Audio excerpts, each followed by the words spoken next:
উসমানে গনি যেন আসার পরে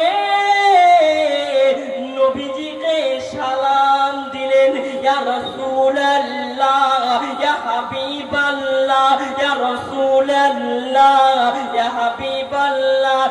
নবী গো, ওগো দয়ার নবী, আপনার চোখে পানি কেন? ইয়া রাসূলুল্লাহ, আপনার চোখে যেন পানি কেন? ওই সময়তে আল্লাহর নবী বলেছিলেন, ও বাবা উসমান, আমি তোমাকে যেন একটি কথা বলছি, তুমি কি আমার কথাটাকে রেখে দিবে? মোহাব্বতে বলুন সুবহানাল্লাহ। নবীজি সমস্ত সাহাবারা আসলেন, আসার পরে নবী জানতেন কার কাছে মাল ও দৌলত বেশি আছে। জোরে বলুন না সুবহানাল্লাহ। আমার নবী জানতেন আল্লাহ পাক হযরতে উসমানে গনিকে মাল ও দৌলত বেশি দিয়েছিলেন। জোরে বলুন না সুবহানাল্লাহ। বাবা ওই সময়তে আল্লাহর নবী সমস্ত সাহাবী আসার পরে নবীকে বলছেন, ইয়া রাসূলুল্লাহ, আপনার চোখের পানি কিসের জন্য? ইয়া রাসূলুল্লাহ, আপনার চোখে পানি কিসের জন্য? তখন নবী সমস্ত সাহাবাকে আলাদা করে রেখে দিলেন। জোরে বলুন না সুবহানাল্লাহ। আমার নবী জানতেন কার কাছে বেশি মাল ও দৌলত আছে। জোরে হবে না সুবহানাল্লাহ। ওই সময়তে আল্লাহর নবী বলতে লাগিলেন, ও বাবা উসমান, তোমাকে আমার আল্লাহ পাক, আল্লাহ তাআলা তোমাকে মাল ও দৌলত বেশি দিয়েছে।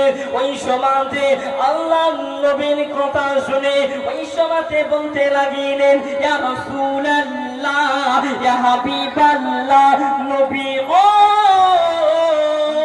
আপনি বলে দেন ইয়া রাসূলুল্লাহ, আপনাকে কি করতে হবে আপনি আমাকে বলে দেন। ওই সময়তে আল্লাহর নবী ওই ঘটনাটা বলে দিলেন। ওই সময়তে আল্লাহর নবী বলতে লাগিলেন, ও বাবা উসমান, ওই খেজুর গাছটি দেখতে পাও, ওই খেজুর গাছটা যেন আমাকে কিরাই করে এনে দাও। জোরে বলুন সুবহানাল্লাহ।